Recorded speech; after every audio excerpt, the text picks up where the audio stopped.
Hello everyone, and welcome to another video showing you card artists that are going to be at an event. This time though, a little bit different. This is for the Game Grid Open, which is going to be here in Utah, and this is actually the first time that this event has ever taken place. So it's really exciting, and I'm hoping to see a lot of you there and visiting these artists.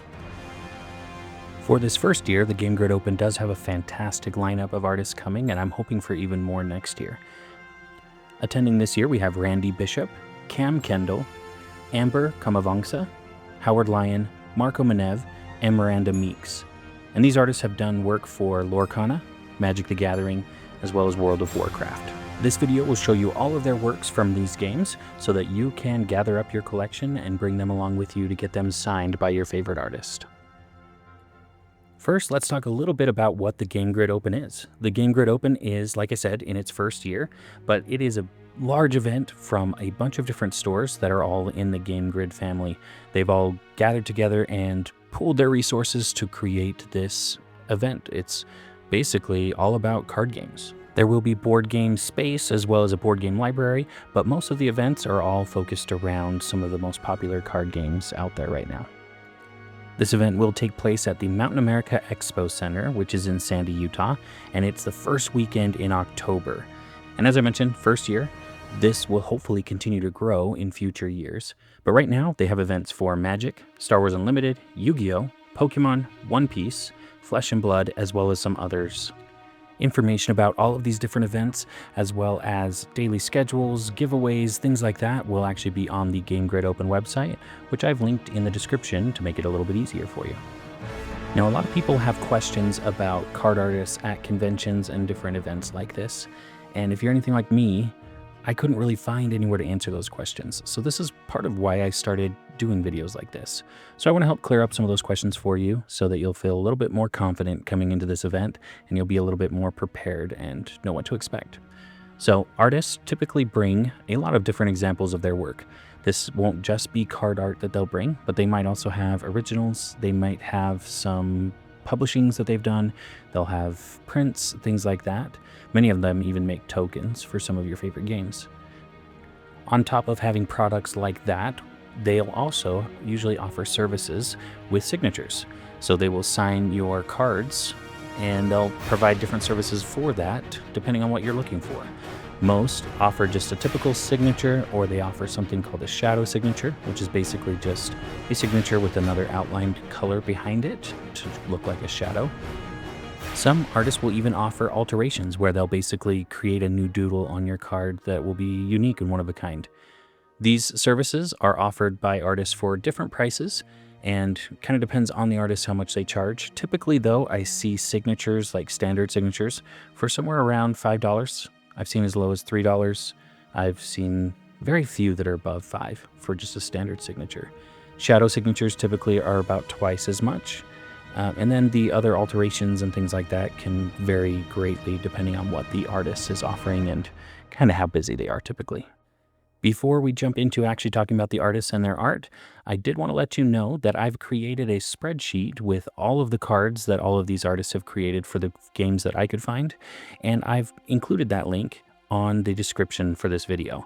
So please check that out. It will hopefully help you as you pull cards from your collection so that you can find everything that you would really love to get these artists to sign for you. If you see a piece that you love but you don't yet own, check your Game Grid store, see if they have a copy of it.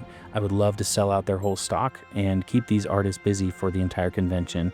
That's really how we help make sure that we have artists come back for future years and hopefully get even more artists to come. And now that all the business is out of the way, let's get to what you really came here for, card art. Our first artist is Randy Bishop. Randy currently has 7 cards in Lorcana. As we move on to our first page of cards, just keep in mind I will be moving kind of fast through these slides. So pause, go back, whatever you need to do to see the cards that you're the most interested in. Looking at these cards, I thought it was kind of cool that Randy has 3 cards that are all Aladdin. And for me, I really like sets from artists and having all of them signed. So I think it'd be really awesome to get all 3 of those and get Randy to sign them for you. The next artist on the list is Kendell. Cam currently has 14 Lorcana cards, including 1 enchanted, which is pretty awesome. This first page from Cam really has a lot of nostalgia for me, both watching stuff with my kids as well as my own childhood. So really cool to see Baloo as a pilot here. I also like the Fred from Big Hero 6. I think that's fun. I also really like the duo of the two Jafars as well as the Iago. So having that as kind of a trio would be pretty cool. Of course, on this next page, the Mickey Mouse Enchanted is going to catch a lot of the highlights here. But I really like the art on the Merlin card. It's really got cool colors to it. The colors actually play with the resources of the actual card, which I think is a really cool design that they've really thought about and implemented here. But I think the art is just really interesting, and there's a lot of detail to the background as well as, that spell he's casting. So really cool card overall. Next up is Amber Kommavongsa. She has currently 13 Lorcana cards, including some really cool looking ones that I really enjoy. If you're like me, the one that caught your eye when you first came to this slide was the Baymax, which is a promo card. Really cool extended art, which isn't as typical in Lorcana as it is in some games like Magic. I really also like the art on Friends on the Other Side, which has got that purple green that really sets each other off. And I really like that she has some strong female characters as well. The Mulan duo would be a really cool one to have signed. There's also another Raya on the next page, so that's also another cool duo. So there's that other Raya I mentioned, but I really think that Tinkerbell on this page is what steals the show. That's such a fun piece. It just shows her spunky character. I believe this is also one of the versions that has that gloss that focuses on the character, which would also help really set off the signature too, I think. All right, time to buckle up because we're moving on to Howard Lyon. Now, Howard has a lot of work out there. He currently has 140 Magic cards, as well as 42 cards from the World of Warcraft. You might notice right away on this first page that Howard is really good at light. Honestly, it almost feels like light is another character on some of these cards. But a couple of cool things to notice here. There's 2 angels, which I think would be a really great pair, as well as some other really cool cards. Ancient Tomb to me is just gorgeous.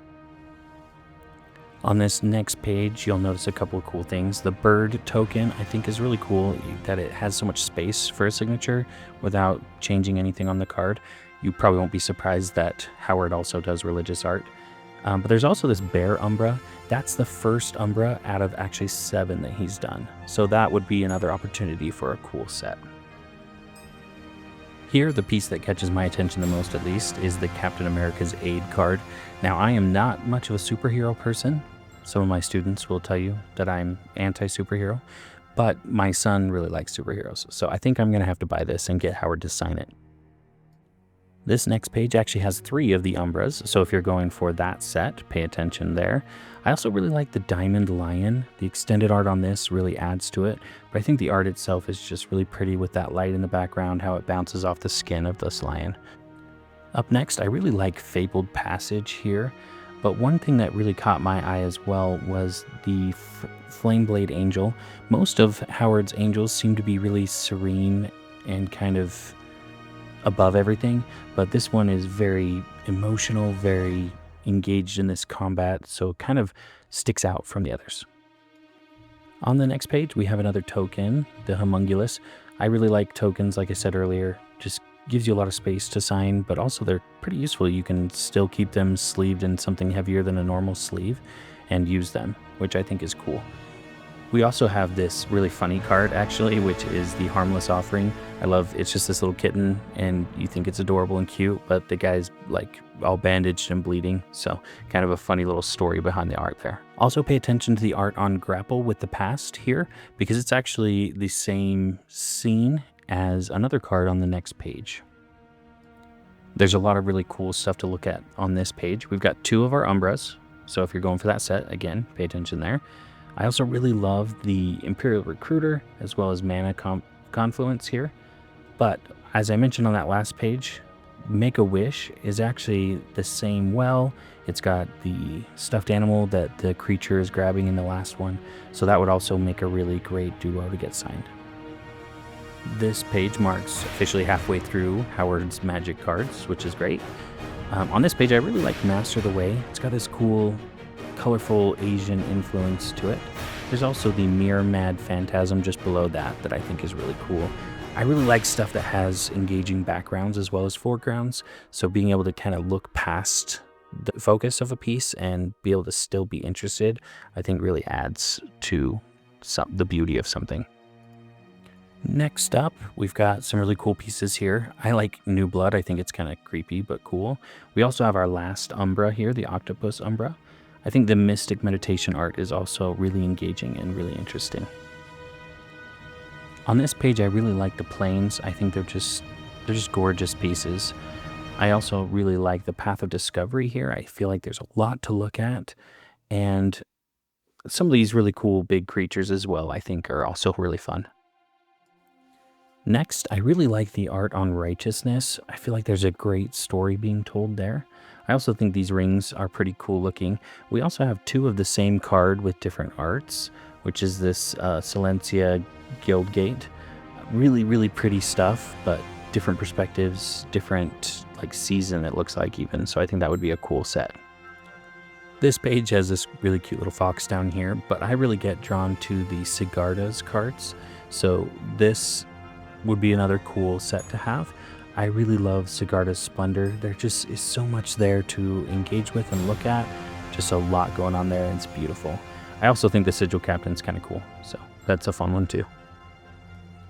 If we were to vote on the most epic pages of cards, this one might be towards the top of the list.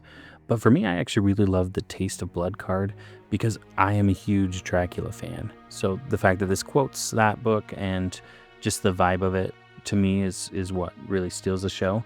But I also like the Royal Scions, how they use the colors of the cards there. Trapped in the Tower is kind of fun, like a whimsical storytelling going on there. So lots of really great ones to consider getting signed. And we have finally made it to Howard's last Magic page. This one has a lot of cool colors to it. I like Vivid Grove with that kaleidoscope look coming through the trees. I think the Valeron Wardens are also pretty cool. It's kind of that natural setting of that one. Now to our first page of World of Warcraft cards. It always really strikes me when I see art from this game how the art of the game has influenced these artists so much. So it feels like they're all related, but you can still kind of sense the differences from different artists, which I think is cool. On this page, I'm drawn to the Arathi Basin, mostly because I used to play a lot of WoW, and I remember spending a lot of time fighting stuff there. On this page, easily my favorite one is Last of Her Kind. It's really hard to go wrong with dragons, so I think that's just a really cool piece, but there are a lot of other great ones here. I really love the colors on Fenton Guardmont, for example. On this next page, I really like the Major Healing Potion. Just as someone who's played the game, you have a lot of those, right? So I think that one is kind of fun. There's also a pair of Obora cards that I think would be a really great one to have a set of as well. Up next, I really like the lighting, especially on the Exodar card, which I think is a really, really pretty one that would be fun to get signed. Spoils of the Hunt is also a pretty cool card. Again, dragons, very cool. Totemic Vigor is also pretty cool with those colors as well. And we've now reached the last page of our cards here for Howard. Wild Mushroom kind of has this trippy vibe to it, which makes sense. The Zoran card is also really cool. The lightning, the color on that, as kind of compared to the background behind him, I think it was really, really interesting and engaging for that piece. Now on to our next artist, which is Marko Manev. Personally, I'm super excited when I saw that Marko was going to be there. I had actually purchased a bunch of cards from my local game grid to take to Gen Con with me to get signed by Marko. So I dragged them all the way to Indianapolis, and then I was way too busy to even find Marko, unfortunately. So now I get the chance to get those signed, which is awesome. You'll notice on our first page here, Marko actually has a lot of special treatments that have been given to his cards, which I think is a cool sign for an artist. A lot of the Lord of the Rings ones, those are the ones I was most excited for. I really like how the character themselves is actually not the focus of these pieces. It's actually the background for the most part, which I think is really cool. My favorite and one that I'm going to get signed is probably Samwise the Stout-Hearted on this page. I forgot to mention earlier that Marko only has 17 Magic cards right now, including some of the art cards. So this is unfortunately our last page for Marko, but some really pretty pieces here as well. Tom Bombadil I think is a cool one because he got shafted in the films, you know. Saruman also has these really beautiful colors, and of course, who doesn't like seeing the Witch King? And finally, our last artist is Miranda Meeks. Miranda has 31 magic cards right now, and really cool style that she has, so we'll just jump straight into her cards and show you those. On our first page for Miranda, one that I'm going to purchase and get signed is Arwen, Mortal Queen. I think that's, especially in this extended art, it's just so pretty. I also really love the art in Break the Spell. There's like a whole story there. You can feel the emotion coming from that, which I think is really great. And on this next page, you probably won't be surprised to find out that I really like Knight's Whisper, and I'll probably be purchasing that as well to get signed by Miranda. But I think on this page, easily the one that I've looked at for the longest and spent the most time thinking about is the Fracture piece. That one, I think, just a lot to it, a lot of emotion there, which I think is what Miranda's really good at. Another one that catches my attention a lot is the Narcy Fable Singer. The colors there, the character design, that one is another piece that I'm really engaged with. This page definitely has some creepy ones. The second Harvest card will catch your attention for sure with that wolf carrying an arm. Kind of creepy. I really like the Spirit token because, again, tokens I think are a cool thing to have signed because you can still use them and still protect them. The Werewolf Pack Leader, I think also the merge from animal to human form on that is really well done and super creepy because of it. And finally, to our very last piece, all by itself on this last page. I think this piece is actually really cool. At first, I didn't really pay much attention to it, but as I've looked at it more, it's really kind of got this great story to it. It's beautifully done. Just this character having the life force drained out of him by someone else. I think it really plays well with the flavor of the card as well, which adds to it, I think. And with that, we are finally done with all of the card art that will be available for you to get signed at this convention. The Game Grid Open this first year, I think it's really exciting to be a part of this launch, and I hope that this convention goes well, but that it also builds to something really, really incredible in the future. I will be there actually the entire weekend. I will be teaching people how to play Warlord, which is my favorite game. Unfortunately, none of the artists from my game are going to be there this time, but I would love to sit down and teach you the ropes on this. It's really, really fun, and it would be great to chat with you, and hopefully this video helps you find some of the cards that are in your collection or ones that you want to purchase that you can get signed by these artists. I think the art that they've created and continue to create really, really improves the value of our games and can really keep us coming back for more set after set. Thanks for spending some time with me and enjoying this beautiful art. If you haven't already, please consider subscribing. Also, check out some of my other videos. I've got features on artists, as well as some of the lore behind Warlord and some other really cool videos that hopefully you'll enjoy.